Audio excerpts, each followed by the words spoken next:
नमस्कार, आप देख रहे हैं 4 PM और मैं हूं आपके साथ सिमरन। दोस्तों, जिस वोटर डिलीशन सॉफ्टवेयर को ज्ञानेश कुमार और उनके विभाग ने सुप्रीम कोर्ट में फर्जी घोषित किया था, अब खबर निकल के सामने आई है कि उसी सॉफ्टवेयर का प्रयोग एसआईआर के लिए 12 प्रदेशों की वोटर लिस्ट का उसको सही करने में किया जा रहा है। हालांकि जैसे ये खुलासा जो उसकी रिपोर्ट है कलेक्टिव की वो आई है, उससे हड़कंप मच गया है। साथ ही एक और नया सॉफ्टवेयर एसआईआर में प्रयोग करने की बातें सामने आई हैं, जिसका ना तो कोई नोटिस जारी किया गया है, ना ही इसके लिए कोई रूल्स बनाए गए हैं, लेकिन ये धड़ल्ले से काम कर रहा है। कैसे रिपोर्टर कलेक्टिव ने दोनों सॉफ्टवेयर को लेकर खुलासा किया है और इसमें कौन सा भयंकर खेल है, सब कुछ आपको इस रिपोर्ट में अच्छे से बताने वाली हूँ। दोस्तों, सबसे पहले समझते हैं कि ये वोटर डिलीशन सॉफ्टवेयर क्या बला है। चुनाव आयोग के पास एक सॉफ्टवेयर है जो वोटर लिस्ट से डुप्लीकेट नाम हटाने का काम करता है। मतलब अगर कोई व्यक्ति 2 जगह वोटर लिस्ट में है तो ये सॉफ्टवेयर नाम, उम्र, फोटो, पता मैच करके फ्लैग करता है। फिर ग्राउंड वेरिफिकेशन होता है। जी हाँ दोस्तों, वोटर को नोटिस दिया जाता है और अगर डुप्लीकेट पाया गया तो डिलीट कर सकता है। ये 2018 से इस्तेमाल हो रहा था, लेकिन चुनाव आयोग ने बिहार एसआईआर में इसका प्रयोग नहीं किया। सुप्रीम कोर्ट में चुनाव आयोग ने खुद कबूल किया कि ये सॉफ्टवेयर बहुत खराब है, रैंडम सर्च करता है, गलत रिजल्ट देता है, इसीलिए हमने इसे स्क्रैप कर दिया। लेकिन अब इसका झूठ जो है पकड़ा गया है, क्योंकि पहले ये दावा सामने आया था कि 2023 में अपने मैनुअल में इसे प्रमोट किया, 2024 के लोकसभा चुनावों में इस्तेमाल किया और अब चुपके से अन्य राज्यों में चला रहा है। द रिपोर्ट कलेक्टिव ने अपनी रिपोर्ट में लिखा कि एसआईआर में हो रहे 12 प्रदेशों में इसका इस्तेमाल हो रहा है। रिपोर्टर्स कलेक्टिव का दावा है कि ईसीआई ने 12 राज्यों में वोटर लिस्ट रिवीजन के बाद में ही एक दूसरा एल्गोरिदम बेस्ड सॉफ्टवेयर भी चालू कर दिया है। ये भी बिना किसी लिखित निर्देश, मैनुअल, स्टैंडर्ड ऑपरेटिंग प्रोसीजर के लिए किया गया है, ना नागरिकों को कोई जानकारी दी गई है। आपको बता दें कि जून 2025 में चुनाव आयोग ने बिहार में स्पेशल इंटेंसिव रिवीजन शुरू किया। ये एक बड़ा अभियान था जहां 7.8 करोड़ वोटर्स को नए सिरे से रजिस्टर करना था, लेकिन चुनाव आयोग ने अपना डी डुप्लीकेशन सॉफ्टवेयर इस्तेमाल नहीं किया। क्यों? क्योंकि ये खराब था, जैसा उन्होंने सुप्रीम कोर्ट में 24 नवंबर 2025 को बताया। कोर्ट में कहा कि सॉफ्टवेयर की स्ट्रेंथ और एक्यूरेसी वेरिएबल है, बड़े पैमाने पे संदिग्ध एंट्रीज निकालना है, लेकिन वो डुप्लीकेट नहीं होती, इसीलिए हम मैनुअल तरीके से करेंगे। लेकिन दोस्तों, ये चुनाव आयोग का बड़ा झूठ है, क्योंकि अगर सॉफ्टवेयर खराब था तो 2024 के जनरल इलेक्शंस में क्यों इस्तेमाल किया। नतीजा सामने आया कि बिहार की फाइनल वोटर लिस्ट में 14.35 लाख संदिग्ध डुप्लीकेट्स रह गए। इसमें 3.4 लाख एग्जैक्ट मैच हैं, लेकिन ज्ञानेश कुमार जी के विभाग ने नहीं सॉफ्टवेयर का इस्तेमाल किया।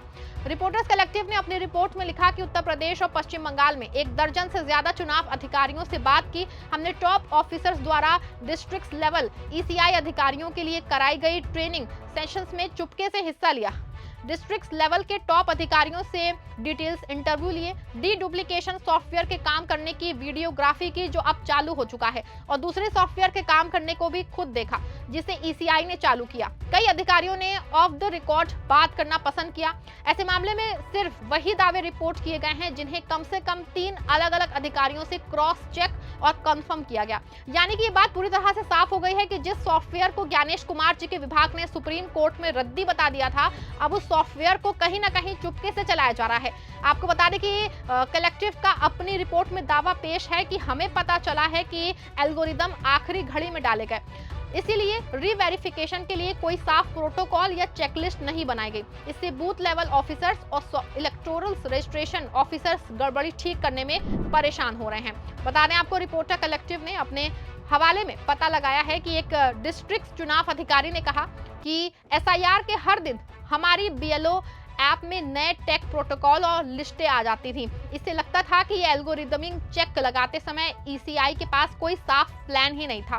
स्पेशल इंटेंसिव रिवीजन यानी कि एसआईआर, जिसमें वोटर रोल को 0 से बनाया जा रहा है, इसकी वजह पहले ही 11 राज्यों में 86.46 लाख लोग अनमैप्ड मार्क हो चुके हैं और 3.7 करोड़ लोग ड्राफ्ट वोटर लिस्ट से हटा दिए गए हैं। कलेक्टिव ने अपनी रिपोर्ट में लिखा है कि उत्तर प्रदेश का ड्राफ्ट वोटर लिस्ट अभी बाकी है, वो 31 दिसंबर को पब्लिश होगा।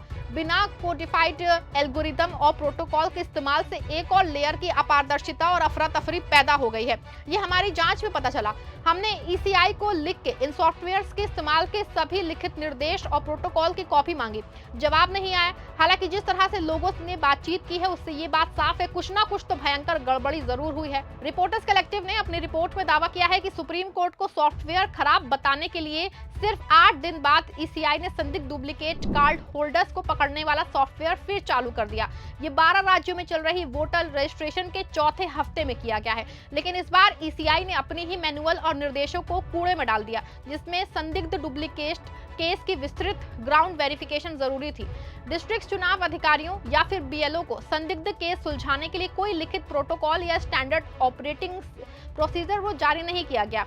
कलेक्टिव का दावा है कि हमने 2 राज्यों वोटर रोल रिवीजन वाले के 8 डिस्ट्रिक्ट कॉन्स्टिट्यूंसी और स्टेट लेवल अधिकारियों से बात करके कंफर्म किया है। बीएलओ और ईआरओ ने नाम ना छापने की शर्त पे रिपोर्टर्स कलेक्टिव को बताया कि हम कॉमन सेंस और लॉजिक लगा के इन गड़बड़ियों को ठीक कर रहे हैं। कलेक्टिव का दावा है कि हमने बूथ लेवल ऑफिसर्स के फोन पे डी डुप्लीकेशन सॉफ्टवेयर काम करते देखा।